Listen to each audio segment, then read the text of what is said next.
वाहिगुरु जी का खालसा वाहिगुरु जी की फतेह। दोस्तों, आज हम राजा बलि के बारे में जानेंगे। राजा बलि भगत प्रहलाद का पोता था। गुरु ग्रंथ साहब में लिखा आता है, दान परा पूर्वेन सुख पुचंते महीपते, विपरीत बुद्धि मारत लोकै नानक चिरंकाल दुख भोगते। इसके भाव अर्थ हैं कि अगर पूर्वले जन्म में अच्छा दान दिया हो तो इस जन्म में इंसान राजा बनता है, मगर राजा बनने के पश्चात बुद्धि बुरी हो जाती है, जिसके कारण लोगों को मारता है और फिर इंसान जल्दी ही, चिरंकाल का अर्थ होता है जल्दी ही, दुख भी भोगता है।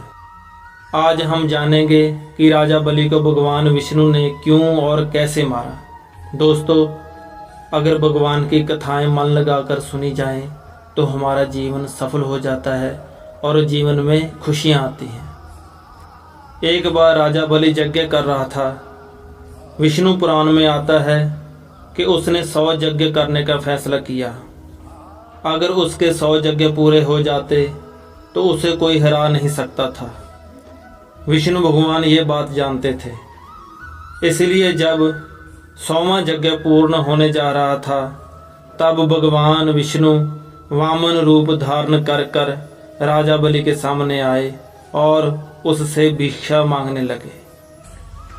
राजा बलि यज्ञ से उठकर वामन भगवान को भिक्षा देने लगा तो दैत्य गुरु शुक्राचार्य ने उसे रोका और यज्ञ के समापन के लिए अंतिम आहुति देने को कहा। राजा बलि कहने लगा कि मेरे द्वार पर कोई आए और भिक्षा देने में देरी हो जाए, ऐसा नहीं हो सकता। राजा बलि को अपने दान देने पर अहंकार था। राजा बलि ने वामन भगवान को कहा, क्या चाहिए आपको? भगवान कहने लगे, राजन, मैं ब्राह्मण हूँ, मुझे भिक्षा के अतिरिक्त क्या चाहिए? राजा बलि कहने लगा, क्या भिक्षा चाहिए आपको, बताओ। हीरे मोती चाहिए, स्वर्ण चाहिए, कपड़ा आदि चाहिए, क्या चाहिए बताओ। भगवान कहने लगे, नहीं राजन, मुझे इनमें से कुछ भी नहीं चाहिए, मुझे तो केवल आपके द्वार के आगे 2.5 पग भूमि चाहिए।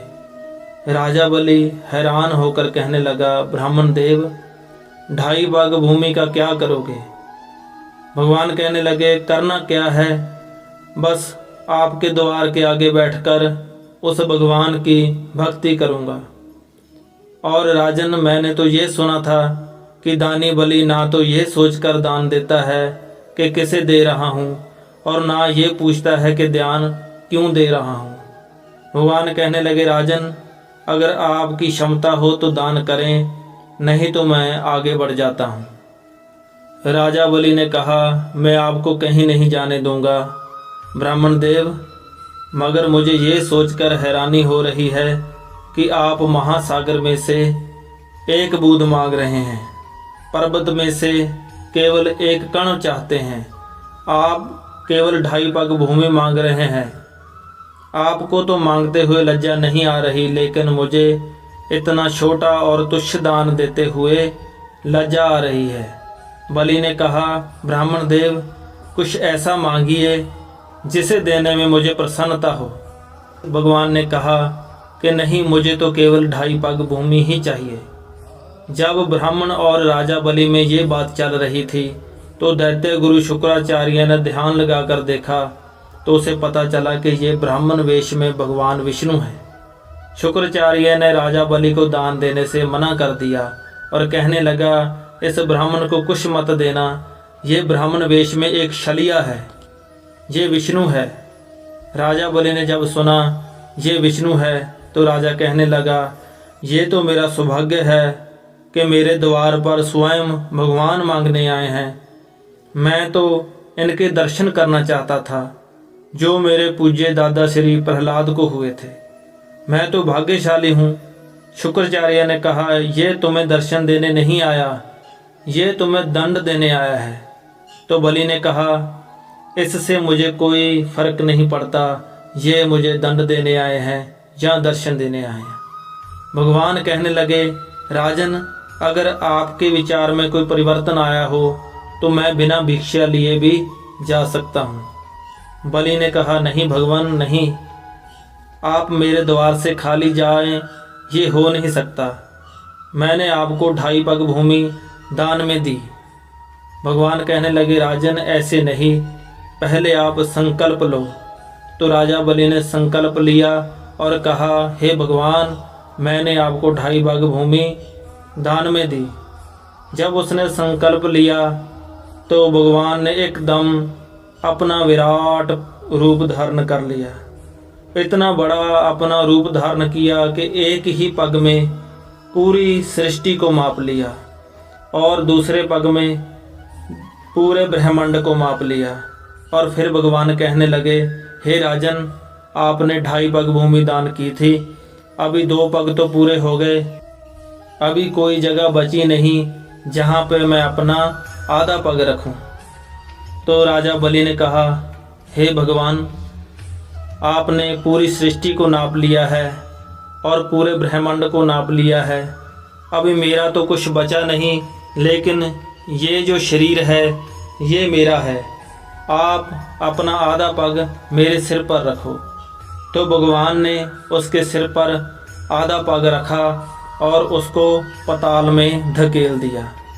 और राजा बलि ने भगवान के चरणों को जोर से पकड़ लिया और कहा, हे भगवान, मैंने अपना वचन पूरा किया और आपने भी मेरे साथ एक वचन किया था कि मैं आपके द्वार के आगे बैठकर भक्ति करूंगा।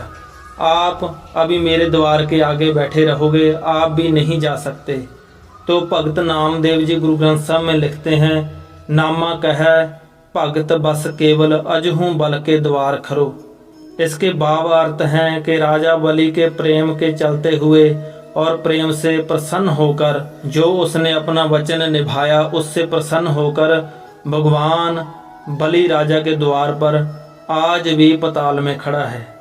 और गुरु ग्रंथ साहब में एक और लिखा आता है, करो अटाई धरती मांगी 52 रूप बहाने, क्यों पयाल जाए क्यों छलिए जे बल रूप पछाने। इसके भाव अर्थ हैं कि 2.5 कदम धरती मांगी 52 रूप के बहाने, छोटा सा स्वरूप बना के भगवान ने 2.5 कदम धरती मांगी और क्यों पयाल जाए क्यों छलिए। अगर वो राजा बलि उस भगवान के स्वरूप को जान लेता, पहचान लेता, फिर क्यों छला जाता। हम भी जीवन में हमारे सामने कौन आ जाए उसको पहचान नहीं सकते, कब भगवान हमारे सामने आ जाए ये भी हम पहचान नहीं सकते। इसीलिए कभी भी किसी को बुरा नहीं बोलना चाहिए। आज की इस कथा से हमें क्या शिक्षा मिलती है? इसमें से हमें 2 शिक्षाएं मिलती हैं। पहली, इंसान को अहंकार नहीं करना चाहिए, उसका अहंकार ही उसका पतन करवा देता है। कितना भी बड़ा दानी क्यों ना हो, लेकिन भगवान नहीं बन सकता। दूसरी, जो राजा बलि ने अपना वचन दिया उसे निभाया, जिसके चलते वो भी प्रभु का भक्त कहलाया। अगर वीडियो अच्छी लगी हो तो वीडियो को लाइक करें और हमारे चैनल को सब्सक्राइब करें ताकि ऐसी कथाएं आप तक पहुंचती रहें। धन्यवाद।